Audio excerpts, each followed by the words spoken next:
Hello বন্ধুরা, আমি শেখর নীল। আপনারা সকলেই জানেন অঙ্কুশের আপকামিং সিনেমা মির্জা, এটা একটা হার্ডকোর কমার্শিয়াল ছবি হতে চলেছে, মাস ছবি হতে চলেছে, যেটা টিজার অলরেডি আমরা দেখে ফেলেছি। সেই টিজারটা বেশ ভালোই লেগেছিল দর্শকদের, আমার নিজেরও বেশ ভালো লেগেছিল।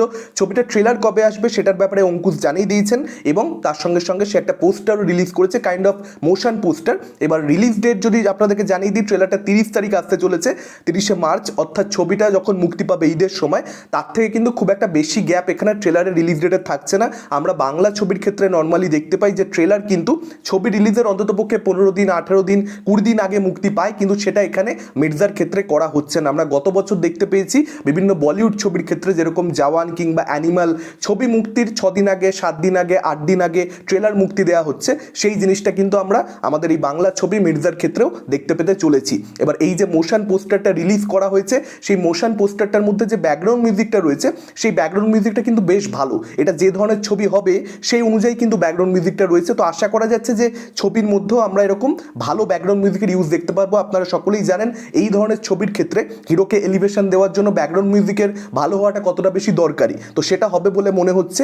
মোশন পোস্টারটা প্রমিসিং এবং অঙ্কুশকে আমরা একটা বন্দুক হাতে দেখতে পাচ্ছি, সে ফায়ার করেছে জাস্ট। অঙ্কুশের হাতে বন্দুকটা যেরকম দেখাচ্ছে কিংবা অঙ্কুশের যে ফেসিয়াল এক্সপ্রেশন, সেগুলোর কিন্তু প্রশংসা করতে হবে। মোশন পোস্টারটা কিন্তু এখানে বেশ ইন্টারেস্টিং হয়েছে। মোশন পোস্টারটা কিন্তু কোথাও একটা ছবিটা দেখবার জন্য একটা ইন্টারেস্ট অডিয়েন্সের মনের মধ্যে অবশ্যই জন্মাতে পারবে, বিশেষ করে যে সমস্ত দর্শক অ্যাকশন ছবি দেখতে পছন্দ করে। কারণ এই পোস্টারটা যদি আপনারা দেখেন, এই পোস্টারটা কিন্তু একটা পুরো অ্যাকশন ছবি হতে চলেছে মির্জা, সেটারই ভাইবটা দিচ্ছে। আমরা এই ধরনের পোস্টার ডিজাইন নর্মালি বাংলা ছবির ক্ষেত্রে খুব একটা দেখতে পাই না। বাংলা ছবির ক্ষেত্রে আপনারা যেগুলো হার্ডকোর কমার্শিয়াল ছবি হয়, সেগুলো যদি লক্ষ্য করে দেখেন, সেখানেও কিন্তু পোস্টার এরকম হয় না। তো এই পোস্টারটার মধ্যে কিন্তু এই অ্যাকশন ছবির ভাইবটা রয়েছে। আমি কখনোই বলছি না যে পোস্টারটা বিশাল কিছু হয়েছে বা পোস্টারের মধ্যে বিশাল কোনো ডিটেলিং রয়েছে, না। আর অ্যাকশন ছবির পোস্টার সবসময় যে সেরকম ডিটেলিংওয়ালা পোস্টার হতেও হবে তার কোনো মাথার দিব্যি কিন্তু নেই। মানে আমরা এই ধরনের পোস্টার ডিজাইন কিন্তু কোনো সাউথের ছবির ক্ষেত্রে দেখি বা বলিউডের ছবির ক্ষেত্রে দেখি, বাংলাতে দেখা যায় না। সেটা এখানে মির্জার মেকাররা অ্যাটেম্প করেছে। আপনারা নিশ্চয়ই জানবেন 15 তারিখ মির্জার একটা গান আসছে, ওটা একটা রোমান্টিক গান হতে চলেছে মোস্ট প্রবাবলি। সেই গানটা কীরকম কী হচ্ছে তার উপরে কিন্তু অনেক কিছু ডিপেন্ড করছে। এই সোশ্যাল মিডিয়ার যুগে, রিলসের যুগে গান যদি একবার ভাইরাল হয়ে যায়, যদি গান মানুষের পছন্দ হয়, সেক্ষেত্রে কিন্তু ছবির বক্স অফিসে অনেক বেশি সিকিউরিটি চলে আসে। আপনারা জওয়ান দেখে নিন, অ্যানিমাল দেখে নিন, বা সেগুলো অনেক বড় ছবি। সেই ছবিগুলো আপনারা বলতে পারেন যে গান খারাপ হলেও হয়তো সফল হতো, ঠিক আছে। আপনারা তেরি বাতমে আছে উলঝে জিয়া, এই ছবিটার দিকে যদি তাকিয়ে দেখেন, টাইটেল সংটা প্রচণ্ড বেশি ভাইরাল হয়ে গেল, রিল হওয়া শুরু হয়ে গেল, মানুষের পছন্দ হলো, শর্টস করা শুরু করে দিল মানুষ।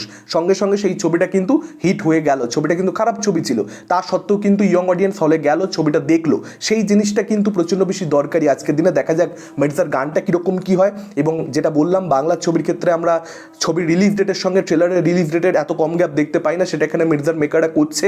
দেখা যাক সেটার ইম্প্যাক্টটা আফটারঅল কি হয়, পজিটিভ ইম্প্যাক্ট হয় না নেগেটিভ ইম্প্যাক্ট হয়। নেক্সট আপডেটটা সালমান খানকে কেন্দ্র করে, টাইগারকে কেন্দ্র করে ওয়াইআরএফএস স্পাই ফ্র্যাঞ্চাইজির মধ্যে আমরা আগামী বেশ কয়েক বছর কিন্তু সালমান খানকে অর্থাৎ টাইগারকে দেখতে পাবো না, সেরকমটাই ভেরিফাইড সোর্সেস থেকে আপডেট আসছে।